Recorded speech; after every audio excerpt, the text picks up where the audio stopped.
Bem, passando então à parte mais técnica da minha fala, que é justamente o tratamento dado por essas três fontes ao tema da memória: a retórica Herênio, o Cícero no De Oratore e o Quintiliano no livro 11.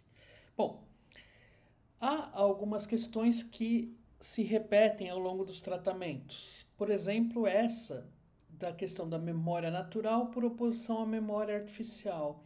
Há nessas três fontes de que eu vou tratar, há um certo consenso.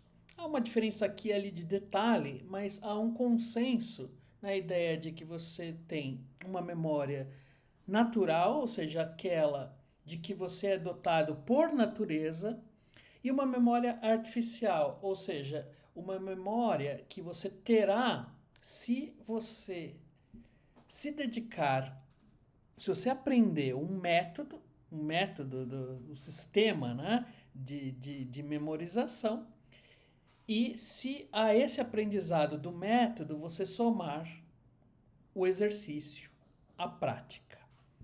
Bem, então, como eu disse, há um consenso entre essas três fontes, mas não havia um consenso na antiguidade. Eles mencionam, por vezes, o próprio Quintiliano menciona quem discorde e fale que só existe a memória natural. Mas, das fontes que nós temos, há um consenso. Então, nós temos três textos aí, né?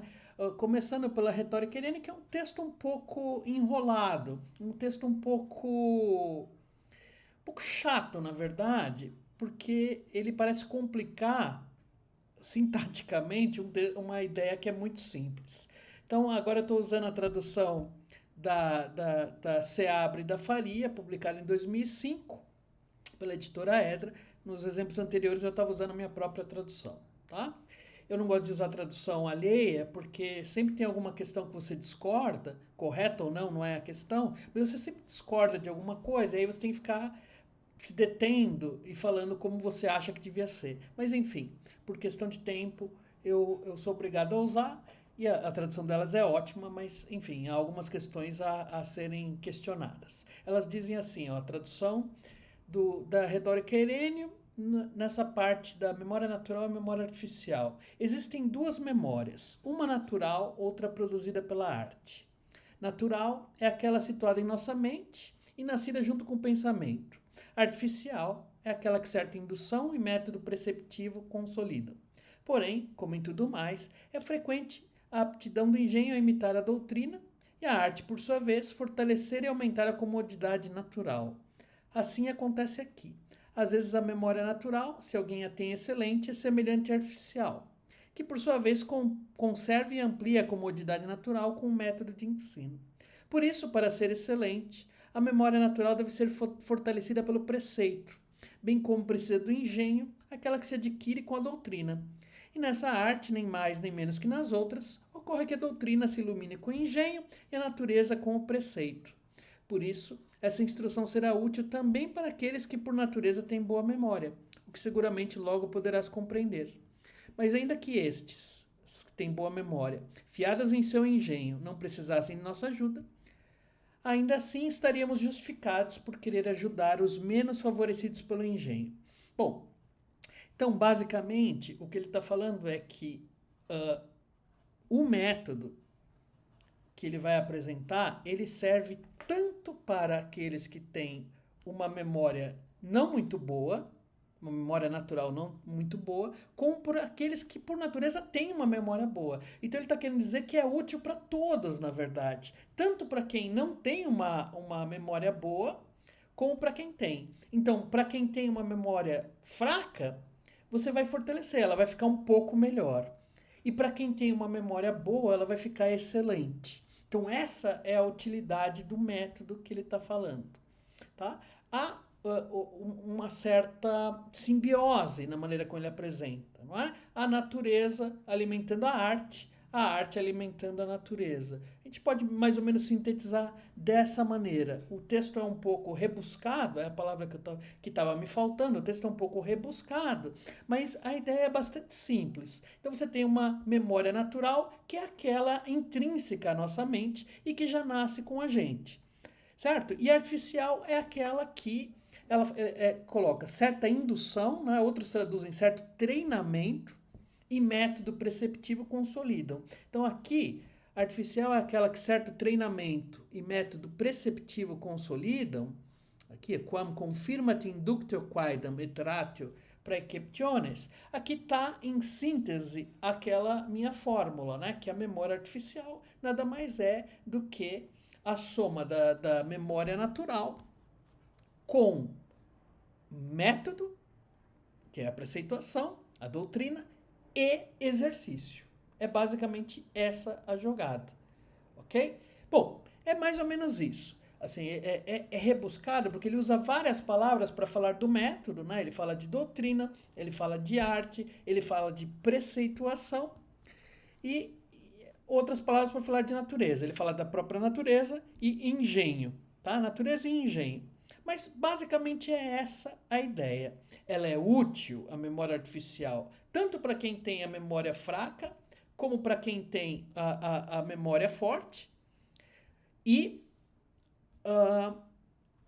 ela é fruto, né? A memória artificial ela é fruto do quê? Da soma da sua memória natural com treinamento e método. Na verdade, método, conhecimento do método e a partir do método, o treinamento.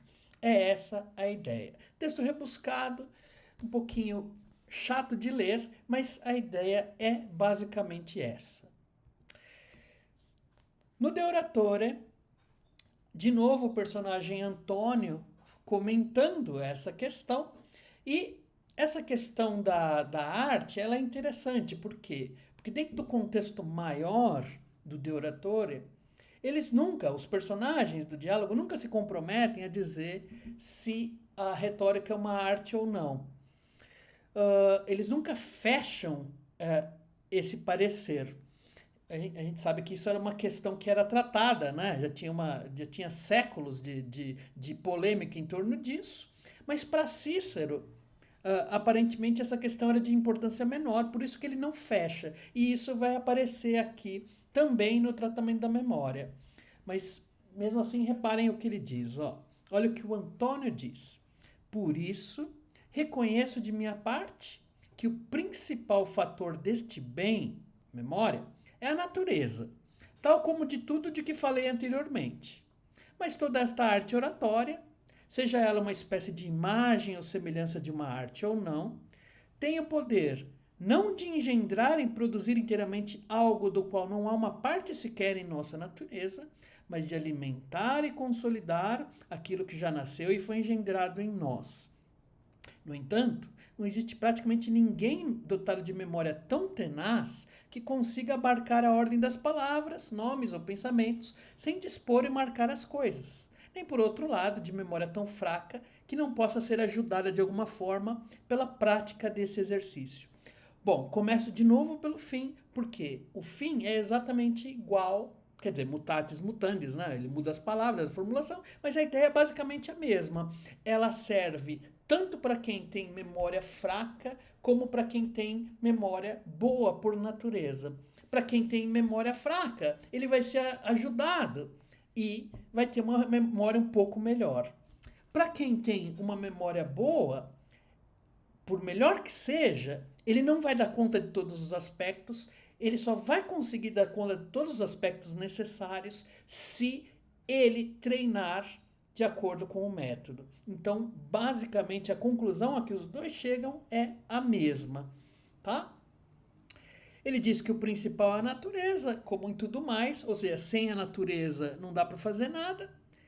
Ele também fala que não importa que é uma arte ou uma espécie de imagem de uma arte, uma semelhança de uma arte, isso é irrelevante. Então, como eu disse, isso é irrelevante no contexto da obra como um todo e também especificamente no caso da memória. Tá?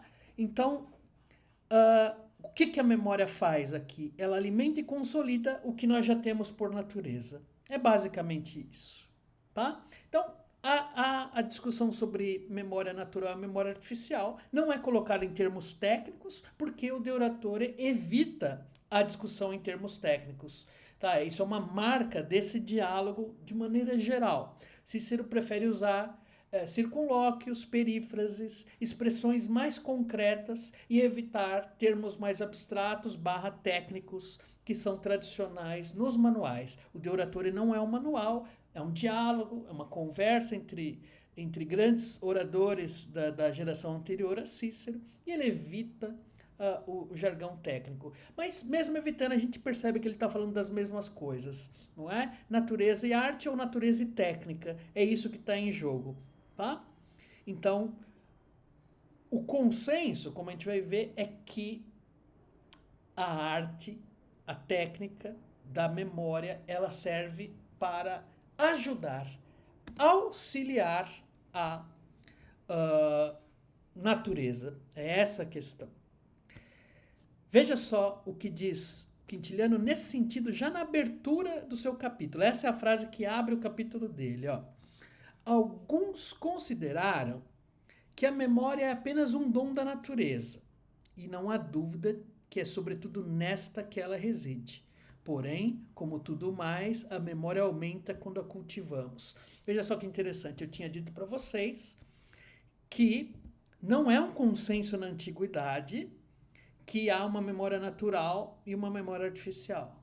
Alguns consideram que é apenas um dom da natureza, é exatamente o que ele está falando aqui. E ele dá nomes em outras partes de que eu não vou tratar, não há tempo para isso. Então, não há um consenso na antiguidade, porém, há um consenso nas fontes técnicas retóricas de que nós estamos tratando, nas três. Então, as três falam mais ou menos a mesma coisa, tá? Ó, e o Quintiliano está concordando muito com Cícero. É sobretudo nesta, na natureza, que ela, a memória, reside. Então, é mais ou menos o que o Antônio falou. O principal fator é a natureza. Aqui ele está falando, é sobretudo nesta que a memória reside, na natureza. Mas, ó, a memória aumenta quando a cultivamos. Então, esse cultivo é justamente, para sintetizar, é justamente a síntese do que eu estou falando do que é a memória artificial. Ela é a soma, justamente, claro, da memória natural, quando somada a quê? Ao método, à preceituação, a teoria e o treino. Isso é o cultivo, certo? Um pouco mais para frente no capítulo, veja como ele diz, ele fala en passant da questão de arte e natureza, ó. E aí vamos para essa questão do auxílio. Ela, a memória, fornece não apenas a ordem dos assuntos, mas também a das palavras. E não encadeia poucos elementos, mas dura de maneira quase indefinida, ou infinita, se preferir, né? Ad infinitum. In infinitum, ele diz. Nas causas mais longas, a paciência do ouvinte esgota-se antes da fidelidade da memória. E aí, a parte que nos interessa, isso é em si mesmo prova de que existe uma técnica em sua base, na base da memória, e de que a natureza é ajudada pelo método, uma vez que sem estudo e prática não somos capazes de alcançar o mesmo resultado. Vamos ficar com essa parte final, então. Então ele está falando, o fato da memória nos fornecer tantas coisas, a ordem dos assuntos, a ordem das palavras, encadear um monte de elementos, durar de maneira quase infinita, é mais fácil o ouvinte se cansar do que a memória acabar. Tudo isso é prova para Quintiliano de que há uma técnica na base, ou seja, existe um método, existe uma arte, existe uma técnica envolvida. A palavra é artem, estou traduzindo por técnica, poderia ter traduzido por arte também. Existe uma arte envolvida, tá? Uma técnica em sua base, sub esse artem aliquam. E que a natureza é ajudada. Essa é a conclusão que os três chegam, não é? Você tem uma memória ou fraca ou boa por natureza, mas independentemente disso, o método auxilia a natureza. Tem essa relação simbiótica, tá? Outra prova, sem estudo e prática, nós não alcançamos os mesmos resultados.